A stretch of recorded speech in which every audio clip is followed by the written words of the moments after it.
here. So y'all can think I'm a. Nah, bro. That ain't fair, nigga. Hey, I'm on EBT, bro. hey. That's why. Kevin McCall's viral breakdown lit a fire the industry thought was long dead, reigniting his bitter history with Chris Brown. Before anyone could blink, Young Thug jumped in, confronting Chris face to face.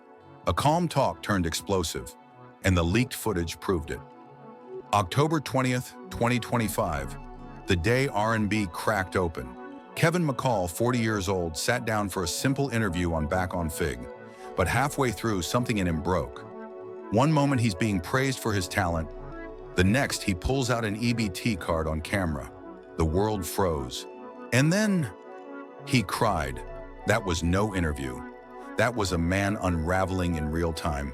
The night the mask fell, and the industry finally saw the pain behind the music. Why the fuck You have a testimony. Why the tell your life. get in on this? I witnessed it. He finna be in here and Why tell the the fuck I got an EBT card? And this is at Breezy Bowl and made 90 whatever the million, and it say KKKKK Max. Can I get 25,000 for them four songs I owe you, bro? I just want to leave, bro. Leading up to who he is. I'm not even tripping though. I got an EBT card, my nigga. Like what the, bro? I can't even get nothing, bro, man. It was raw, painful, the kind of moment you feel in your gut. Kevin McCall, once behind some of R&B's biggest hits, now sitting there, crying, broke and broken. This was the man who helped create Grammy-winning tracks, now surviving off food stamps. He admitted he hadn't seen his daughter in over a decade, drowning in $2,000 a month child support debt and fighting suicidal thoughts. Through tears, he called out Chris Brown directly. Bro, just give me the $25,000 you owe for those songs. He claimed millions in unpaid royalties, money that vanished under a bad deal. While Chris was out packing stadiums, raking in nearly $100 million on tour performing McCall's songs. Kevin was hiding his face in grocery stores, swiping an EBT card. A brutal contrast. One man on stage, the other just trying to eat. In my name. Me and Heather, look, me and Heather went to the county building together. On my mama, together. We went to the county building together, bro. The clip exploded. Millions of views in hours. Twitter, TikTok, Instagram, all on fire. The internet split in two. Some saw Kevin McCall as a victim, a talented artist chewed up and spit out by the industry. Others saw karma, a man facing the consequences of his own chaos. But then, out of nowhere, Young Thug stepped in. Just one day after the meltdown, Thug hit Twitter. Kevin McCall, hit me. I'll give you the $25K you need. I know CB would too. He's just busy sometimes. It wasn't just talk. That was real money, real respect, and a bold move in front of the entire world. Thug wasn't picking sides. He was bridging the gap, defending Chris while extending a hand to Kevin, and it hit different because their bond was real. Chris and Thug had built chemistry years back with Slime and B, dropping Go Crazy, a platinum smash during lockdown. Later, when Thug got locked up on RICO charges, Chris stood tall for him. So when Thug spoke up for Kevin McCall, the culture listened. This wasn't clout, it was loyalty, rare and loud. Actually basically on a text message saying word. That's all they saying. Like it's one dude saying, yo, do this, and one dude is saying word. What do you feel about that? I mean, I can't speak for my brothers in them cases and what they going on. I can only be who I always been, they brother. I'm gonna rock with them for life. It's us. When Young Thug stepped in, he wasn't switching sides. He was being a real one. Bridging chaos with compassion, offering $25K out of pocket while defending Chris Brown's name. For a second, it looked like peace might be possible. But then Chris shut it all down. Hard. October 22nd, 2025, he hit Instagram with pure venom. You can't walk across a burnt bridge. And what's funnier than a troll? A broke one. That was it. No forgiveness, no money, just fire. The bridge wasn't burned, it was vaporized. The internet split again. Most rode with Chris, calling out Kevin's threats toward his daughter years back. Others said Brown went too far, clowning a man already broken. To understand this explosion, The tears, the beef, the threats. You have to rewind to where it all began. Back when these two weren't enemies, but brothers chasing the same dream.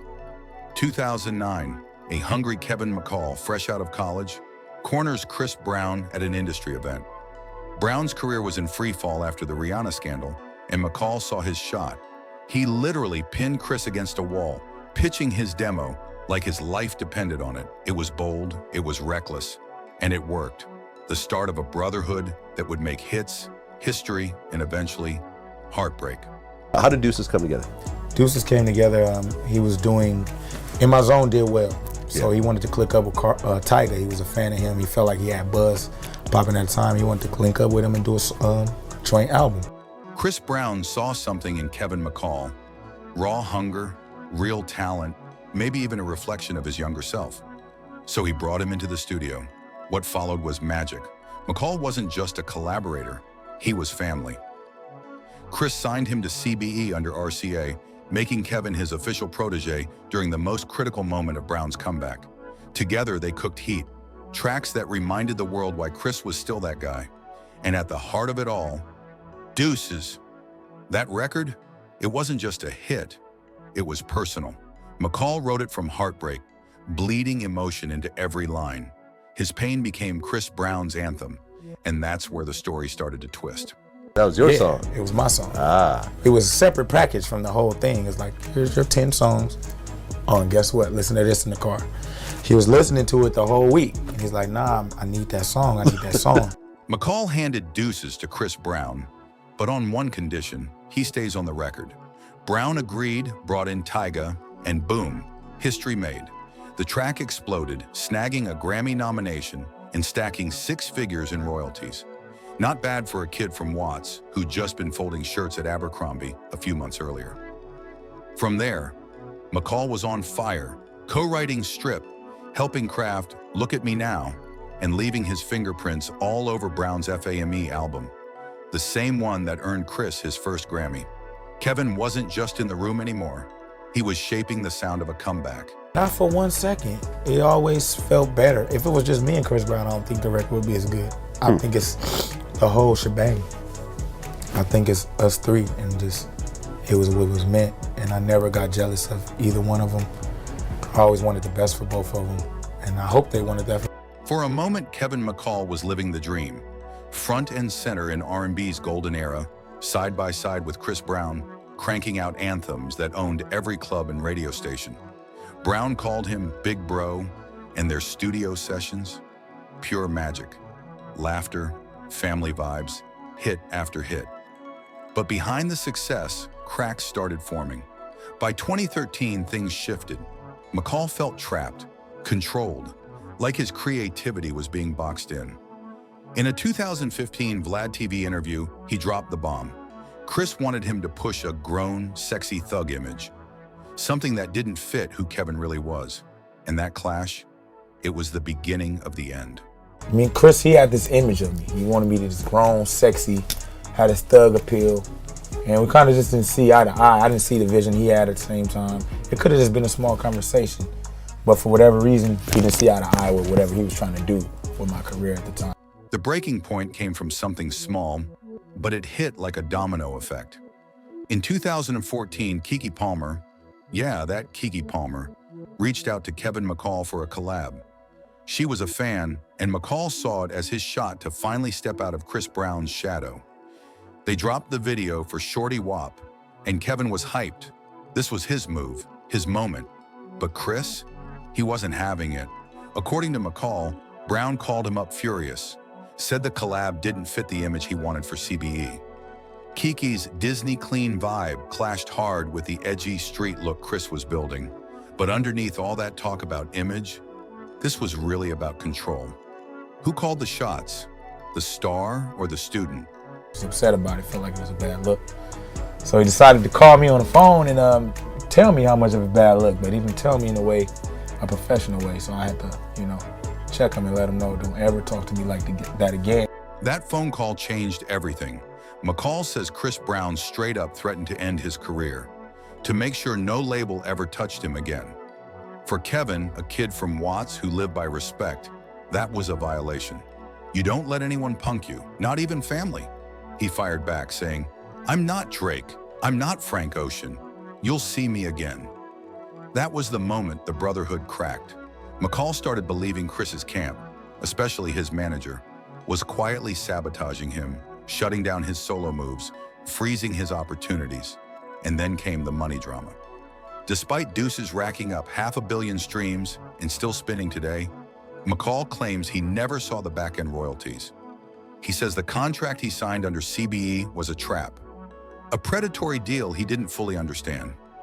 Young, hungry, and unprotected, he got locked into paperwork that would haunt his whole career. I mean, were you being offered publishing deals and stuff like that during this time? I did a publishing deal through Chris. I didn't understand any of that. So everything was through Chris. And that's why what I was trying to get to is once me and his relationship kind of got funny, he kind of, you know, the business and stuff was all held up and messed up. McCall's deal with RCA, the one Chris Brown helped him land, collapsed fast. According to him, the whole setup was shady from the jump. He was never officially listed as an RCA artist. His budget mysteriously vanished on producers he didn't even need, and the promises all broken. Classic industry games. But the real sting came later. McCall says Brown erased his credits from songs like "Look at Me Now," wiping his name off records he helped build. Whether it was bad paperwork or straight-up betrayal, McCall saw it as the ultimate backstab, being deleted from history by the very artist he helped make shine.